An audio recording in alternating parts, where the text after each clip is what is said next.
¿Qué tal, doctores? Otra vez soy el doctor Iván Hernández. Vamos a ver a continuación una clase muy importante que se llama síndrome antifosfolípidos.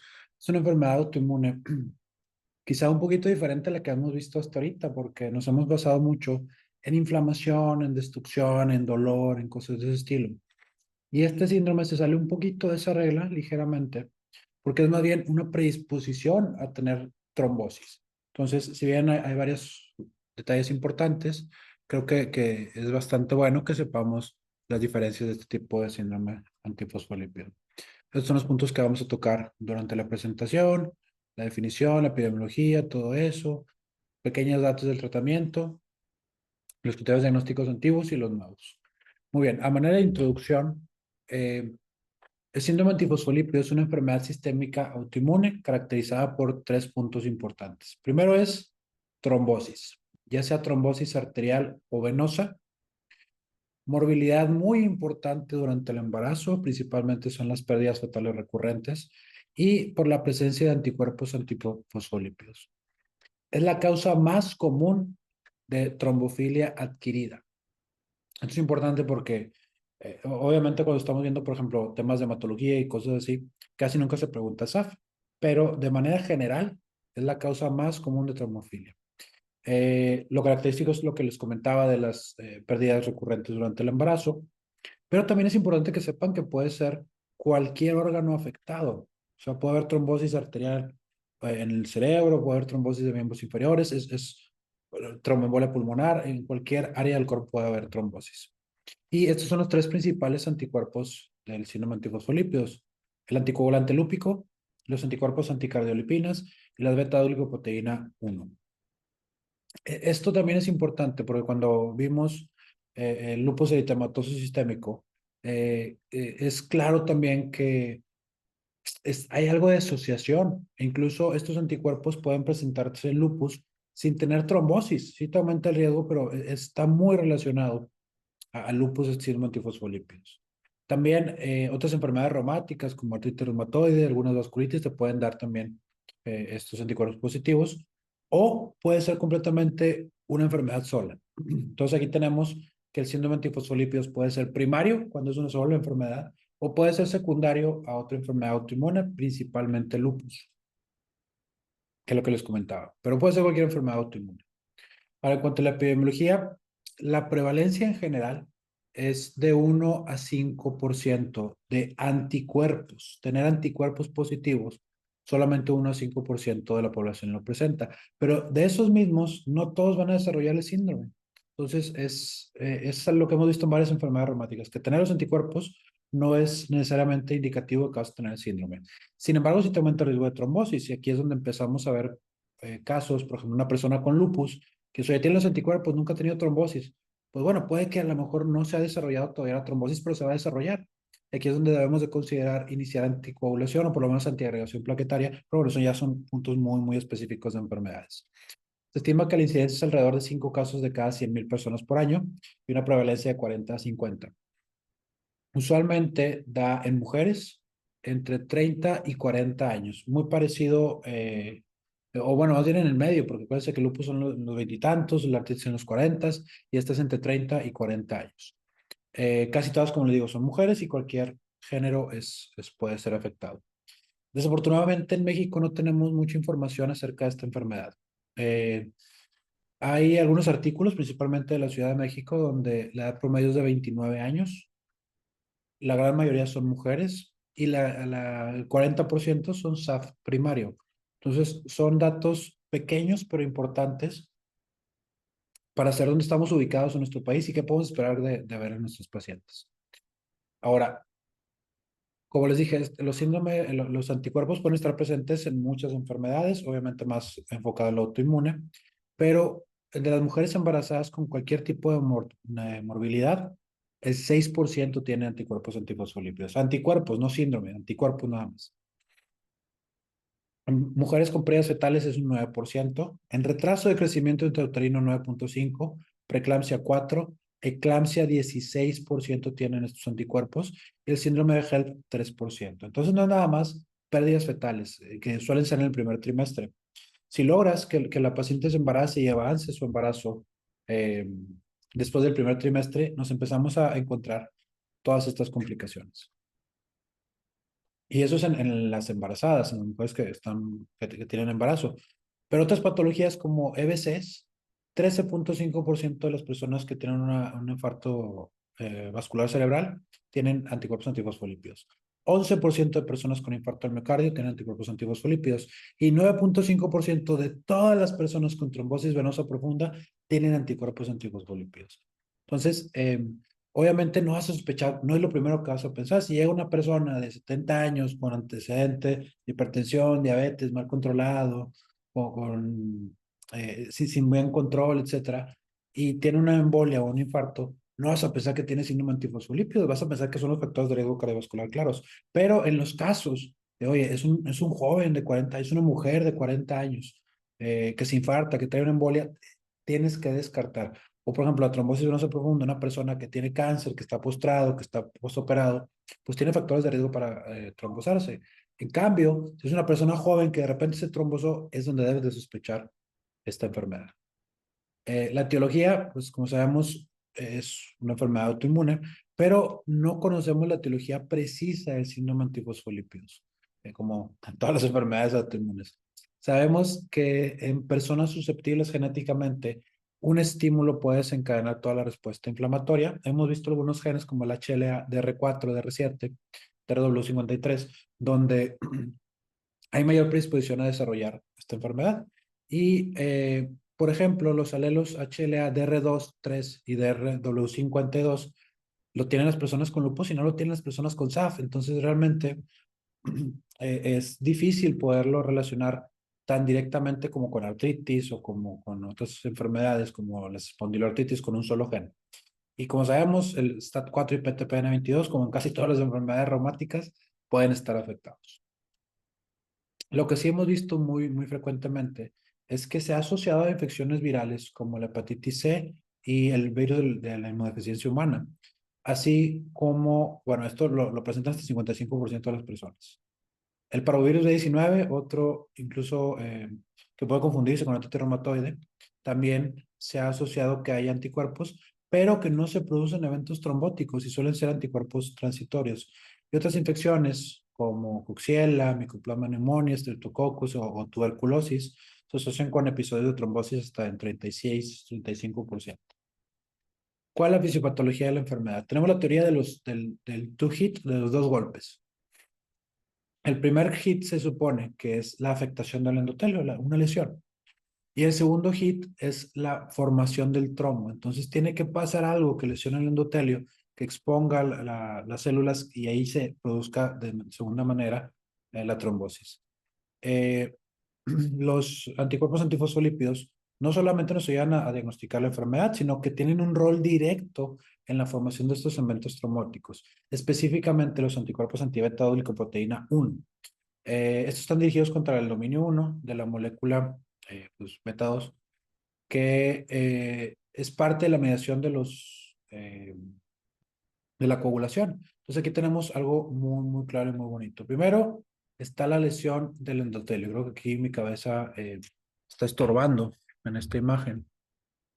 Ahí tenemos cómo se exponen en el endotelio los anticuerpos. Un poquito así.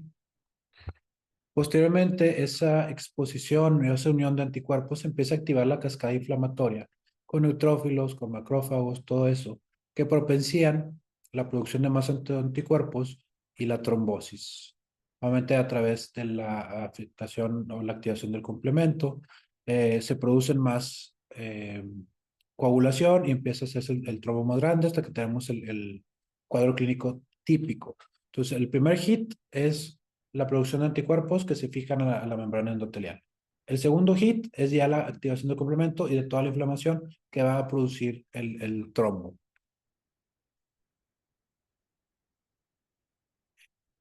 Entonces, es una enfermedad que a veces de la nada se hace el trombo, que es lo más frecuente. Entonces, ¿cuál es nuestro cuadro clínico? El cuadro clínico es una trombosis venosa o arterial, y morbilidad materno-fetal lo más frecuente.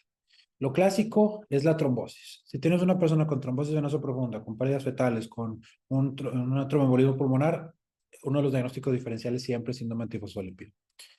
Eh, Como les decía, si bien lo más frecuente es que sea en las extremidades inferiores, como trombosis venoso profundo, puede ser cualquier parte del cuerpo y aquí es donde se empieza a poner interesante. Bueno, siempre ha sido interesante, pero aquí es un poquito más interesante porque vean, te puede dar migrañas, te puede dar EBCs, te puede dar ataque isquémico transitorio, afectación de las válvulas cardíacas, enfermedad coronaria como los infartos, afectación de las venas renales, infartos renales, una microangiopatía trombótica, pérdidas fetales, como ya lo hemos dicho, fenómeno de Raynaud, lívido reticularis, úlceras en piel, muchos factores, muchos diferentes. Entonces, si bien, como les decía, la trombosis es el punto cardinal de esta enfermedad, puede tener otras manifestaciones. Lo más frecuente, como les decía, es que sea de manera súbita al inicio con una trombosis, con aumento de tamaño, dolor, dificultad para deambular. Pero es importante que sepan que una trombosis venosa profunda se suele complicar si no se trata con un tromboembolismo pulmonar, pero también puede que las personas con síndrome antifosfolípidos no desarrollen trombosis venosa profunda y tengan un TEP de manera inicial. Entonces, poco frecuente, pero puede pasar. Entonces, una persona que tenga disnea súbita, hipoxemia, debes de sospechar en un TEP. Obviamente, si no haces nada, pues va a progresar en insuficiencia respiratoria y obviamente la muerte. Eso es en cuanto al cuadro clínico clásico en el síndrome antifosfolípidos tradicional. También tenemos el síndrome antifosfolípido obstétrico. ¿Cuál es la diferencia? En el síndrome antifosfolípido obstétrico casi siempre se limita la afectación al embarazo y se resuelve el embarazo y ya no vuelven a tener trombosis. ¿Cuál es el problema? Que no sabes qué te estás enfrentando, no sabes si ese problema nada más va a ser trombosis en el embarazo y toda su vida va a estar bien o de repente va a desarrollar un trombo. El síndrome antifosfolípido es el factor de riesgo más frecuente para pérdida recurrente de embarazo, adquirido, no casos genéticos ni desarrollo del bebé. Aumenta el riesgo de patologías como la muerte fetal, muerte intrauterina, preeclampsia, parto prematuro, retraso del crecimiento intrauterino. Entonces hemos encontrado que en las pérdidas del primer trimestre, perdón, hasta 26% son por síndrome antifosfolípidos. Y en 10 a 20% de las pacientes que tienen parto pretérmino es por síndrome antifosfolípidos. Entonces es muy importante esta comorbilidad. El cuadro clínico suelen ser abortos de repetición y aquí es donde se empieza a ser importante que todos conozcamos este síndrome antifosfolípidos, porque imagínense que es una mujer que intenta estar embarazada, intenta una y otra vez, y tienen pérdidas 5, 6, 7. He tenido pacientes que han perdido 8 fetos o bebés y nunca se les estudió. No, pues no sé, doctor, nunca me estudiaron. Entonces aquí es lo importante para que los ginecólogos, que casi todos tienen un buen awareness de esta enfermedad, pero hay los que todavía no, que desde la segunda pérdida fetal ya debes de empezar a estudiar a estos pacientes. Es que piden los estudios, salen negativos, que bueno, salen positivos, se da tratamiento y se puede embarazar. Eh, ¿Cómo definimos pérdida fetal? En este caso, antes de las 10 semanas de gestación, sin ninguna causa que lo explique. Esto se encuentra en el 9% de los casos. En cuanto a la preeclampsia y la insuficiencia placentaria, y que pueden presentarse como retraso de crecimiento intrauterino, esto va entre 2 y 8% de los pacientes. Se ha encontrado que las pacientes con preeclampsia o retraso de crecimiento intrauterino, hasta la mitad puede tener anticuerpos antifosfolípidos. O sea, muchísimas personas lo tienen. Hay otras complicaciones como ruptura placente, ruptura prematura de membranas, preeclampsia tardío-puerperal, etcétera. Pero les decía, no es lo único. Esto es lo clásico, la trombosis venosa profunda, el tromboembolismo pulmonar y las pérdidas fetales. Esto es lo que todos asociamos con síndrome antifosfolípidos. Pero también hay otras manifestaciones. Por ejemplo, lívido reticularis, que es esta aparición como de redecillas en la piel. Úlceras y lesiones purpúricas.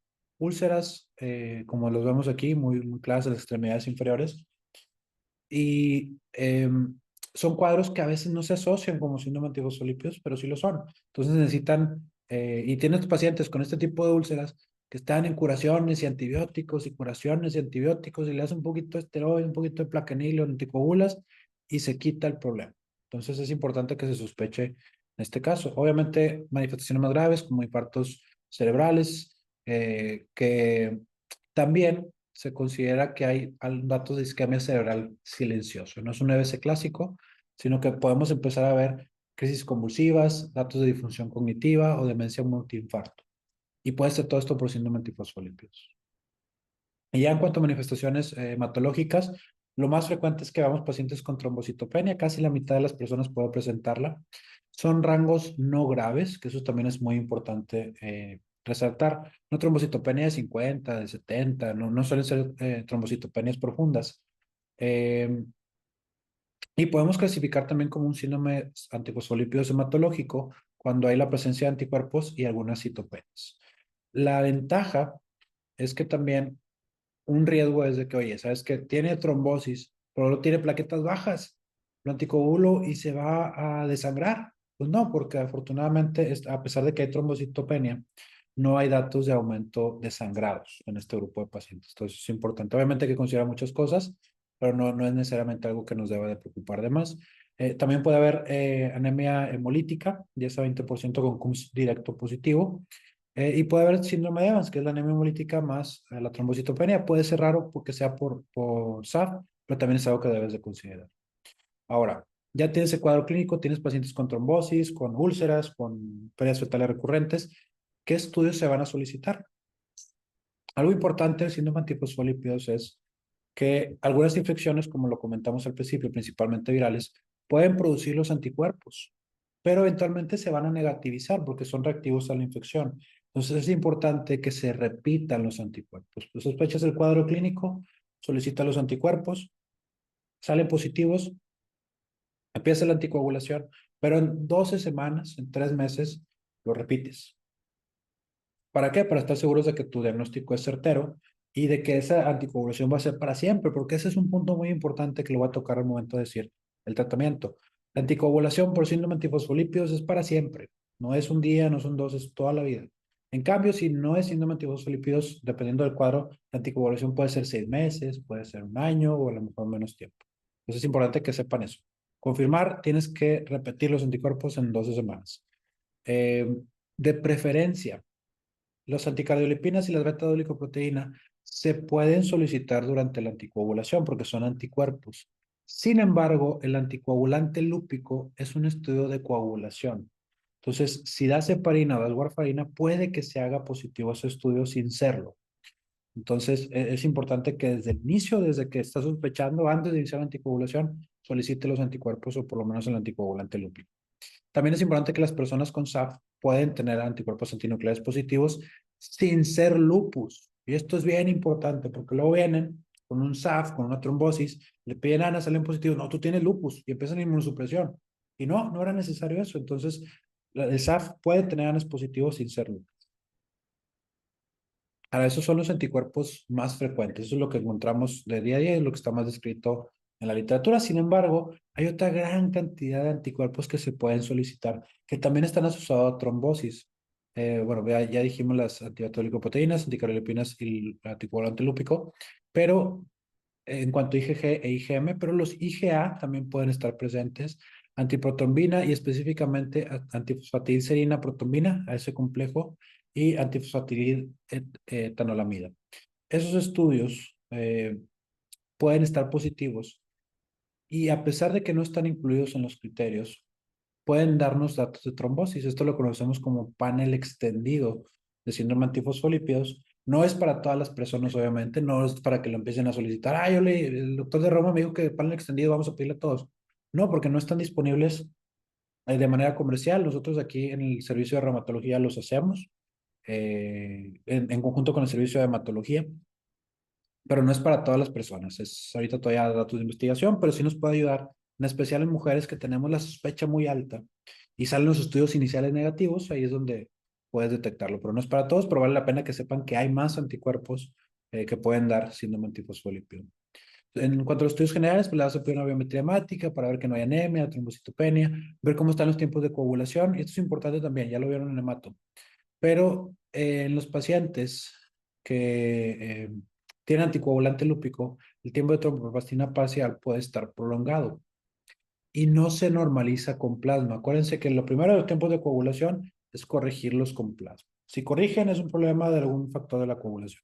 Si no corrige, quiere decir que hay algo extra que lo está produciendo. Los tiempos de coagulación no corrigen con plasma en síndrome antifosfolípido.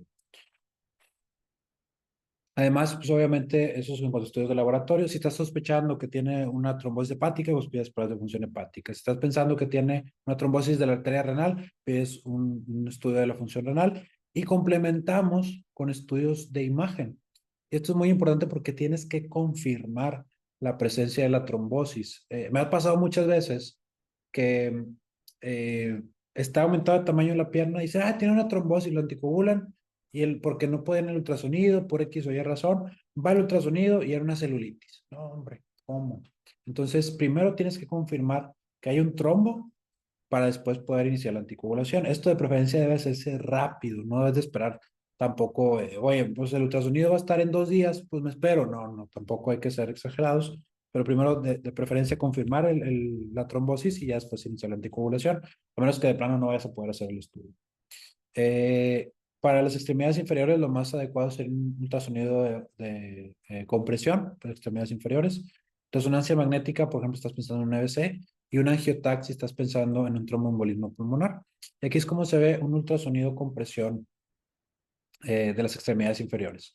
Aquí vemos cómo al hacer presión con el transductor se aplasta la luz de la vena, o sea, se colapsa, y cómo cuando hay una trombosis se hace la misma presión con el transductor, pero no se colapsa la vena, se queda pues así aumentada de tamaño. Eso es por una trombosis. Y vemos también acá en un angiotac, donde se ve un déficit de llenado, porque eso está ocupado por un trombo. Ahora bien, esto es bien importante. Criterios de clasificación. Estos son los criterios originales de clasificación, donde vemos que necesitas trombosis, episodios de trombosis, ya sea arterial o venosa, y la presencia de anticuerpos. Pues tienes que tener un criterio clínico, trombosis, y un criterio de laboratorio, anticuerpos. Era muy sencillo, pero estaba limitado a trombosis arterial o venosa o morbilidad durante el embarazo. Tienes que tener una de esas dos y los anticuerpos. Entonces, ¿qué pasaba? Que había manifestaciones como las que les he manifestado, que no podías englobarlos aquí. Por ejemplo, tiene líderes reticulares. Pues eso no entra en estos criterios. Oye, tiene unas úlceras. No entra en estos criterios. Tiene una trombosis de un infarto del riñón. Pues no entra. Tiene migraña, muchas cosas que no entraban en estos criterios. Entonces, esos criterios se cambiaron en el año 2023. Disculpen. Y ahora se hacen mucho más sensibles para detectar todas estas enfermedades autoinmunes, estas manifestaciones, perdón, de síndrome antifosfolípidos. Entonces, aquí primero se modifica con criterio de entrada. Por lo menos uno de estos criterios clínicos que ahorita vamos a ver, más estudios positivos en los últimos 3 años. Esto es importante, en los últimos 3 años de la manifestación clínica, ¿verdad?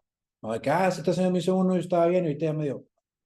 Eh, Esto es importante porque forzosamente tienes que tener una de las afectaciones clínicas, que ahorita las voy a enumerar, y aparte forzosamente tienes que tener anticuerpos. Eso nos quita esa posibilidad de, oye, no es un síndrome antifosfolípido negativo y lea puras cosas que se empiezan a imaginar la raza. Si no tienes estas dos cosas, no se puede clasificar como síndrome antifosfolípidos. ¿Ok? Eso no se puede clasificar. Y ahora sí, ¿cuáles criterios clínicos? Primero que nada. Tenemos criterios clínicos como enfermedad macrovascular, que es tromboembolismo venoso, eh, principalmente en extremidades inferiores, si tiene alto o bajo riesgo de desarrollarlo. Si tiene alto riesgo de desarrollarlo, pues te da menos puntos porque puede explicar el alto riesgo de desarrollar trombosis, la trombosis en sí. Y si no tiene riesgo o tiene bajo riesgo, te da más puntos. Las afectaciones, bueno, es tanto para venoso como para arterial. Posteriormente, las afectaciones microvasculares, que esto es algo nuevo que se implementó. Lívido racemosa, que es un lívido reticular, pero difícil de control o muy agresivo o cuando no. Vasculopatía libeloide. Todo esto es por examen físico. Nefropatía con anticuerpos positivo. Hemorragia pulmonar, que hace rato no hablamos de hemorragia, solamente hablamos de trombosis, pero aquí ya la podemos agregar. Te da 2 puntos. Además, sospecha. Además vasculopatía livedoide, ya por patología, por biopsia, afectación nefritis por anticuerpos fosfolípidos con patología, hemorragia pulmonar, ya sea con lavado broncoalveolar o con patología, enfermedad del miocardio o hemorragia adrenal por imagen o patología, te dan 5 puntos. Entonces ya ampliamos la posibilidad diagnóstica y ya se nos van a escapar menos esos pacientes que tienen estas afectaciones. eh, y antes no las podíamos clasificar como síndrome antifosfolípido. Aparte le agregamos la afectación de las válvulas cardíacas con engrosamiento o con vegetaciones y aparte le agregamos la trombocitopenia, nunca por abajo de 20. Y pues los afectaciones obstétricas que ya platicamos, más de 3 pérdidas fetales a menos de 10 semanas o eh, tempranas, fetales pequeñas o tempranas de 10 a 15 semanas, muerte fetal de 16 a 33 sin preeclampsia y con datos muy graves de insuficiencia placentaria, o pérdidas fetales con datos, sin datos graves o con afectaciones de la placenta, insuficiencia placentaria. Entonces, si tienes una persona, ya no es nada más antes de 12 semanas, ya no es de que, oye, los bebitos, los pérdidas chiquitas ya, y si es grande ya no se clasifica, también la puedes clasificar de acuerdo a las semanas, si es por insuficiencia placentaria o por preeclampsia. Entonces, esto es muy importante porque también nos abre la posibilidad de hacer diagnósticos que antes no los podemos tomar como pérdidas fetales. ¿Cómo? ¿Están en el cuarto mes? No, eso ya no es por síndrome antifosfolípidos, ya es otra cosa. Pues claro que era el mismo síndrome antifosfolípidos. Todo esto te da puntajes. Entonces acuérdense, uno de estos forzosamente lo tiene que tener. Las pérdidas fetales las ampliamos, agregamos muchos criterios microvasculares que antes no estaban presentes, con patología o con examen físico, y los criterios de laboratorio, donde pues tenemos los test funcionales como el anticoagulante lúpico. Si está positivo una vez y luego sale negativo, te da un punto. Y si está positivo persistentemente, cuando lo repites a las 2 semanas, te da 5 puntos. Y los de fase sólida, que son los de anticuerpos por ELISA, que es las anticardiolipinas y la beta-glucoproteína 1. Si está moderado, si es uno nada más, si son los dos, te da más puntos. Entonces aquí ya empieza a haber eh, más posibilidad diagnóstica. Entonces, si cumple estos criterios, por lo menos 3 puntos clínicos y por lo menos 3 puntos de laboratorio, ya lo clasificas como síndrome antifosfolípidos.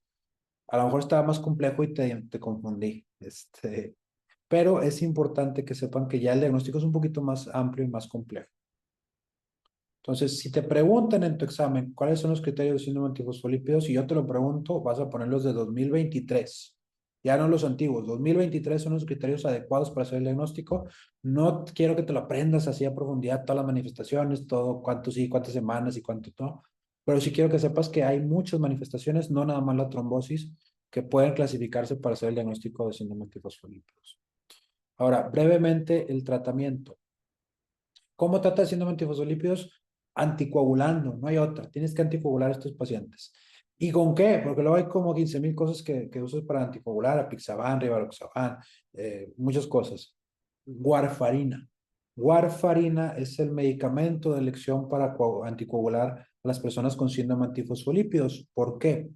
Se han hecho estudios donde se comparó la warfarina contra rivaroxaban, contra pixaban, para ver si se podían dejar de coagular a estos pacientes o con medicamentos un poquito más sencillos de utilizar. Pero acuérdense que la warfarina tienes que tener una monitorización con el INR y siempre tiene que estar entre 2 y 3 para trombosis venosa y entre 3 y 4 para trombosis arteriales.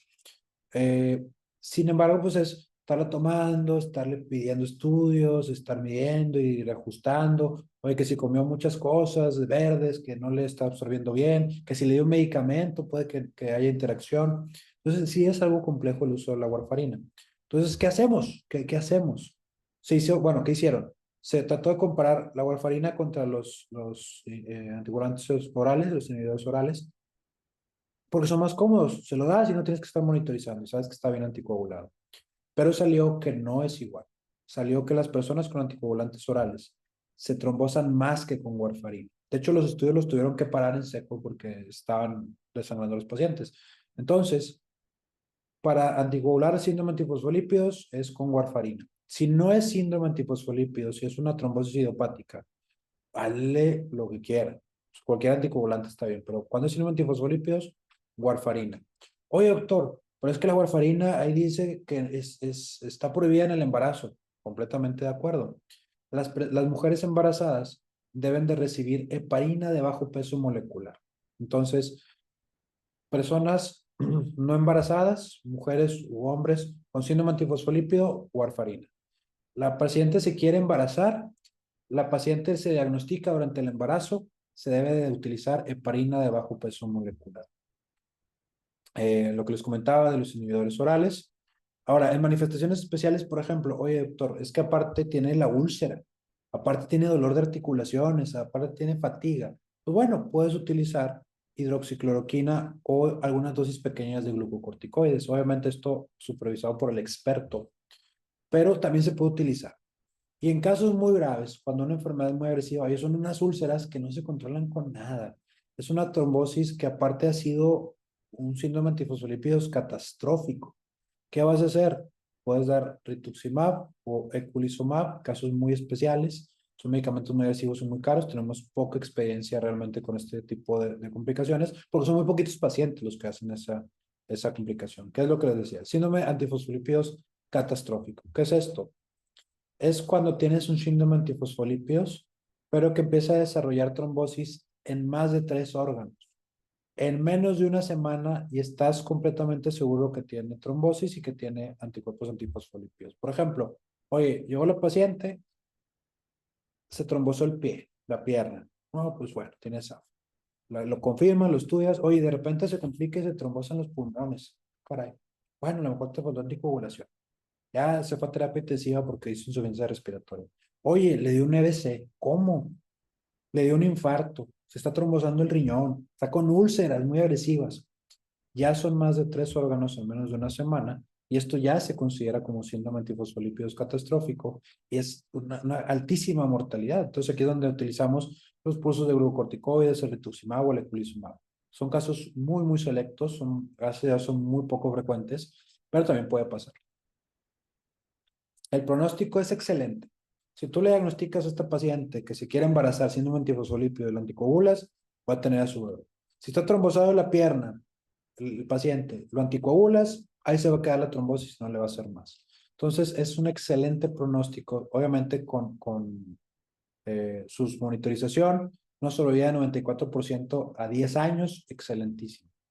Entonces, puntos a tomar en cuenta y posibles preguntas de examen, quizá, pero pudiera ser.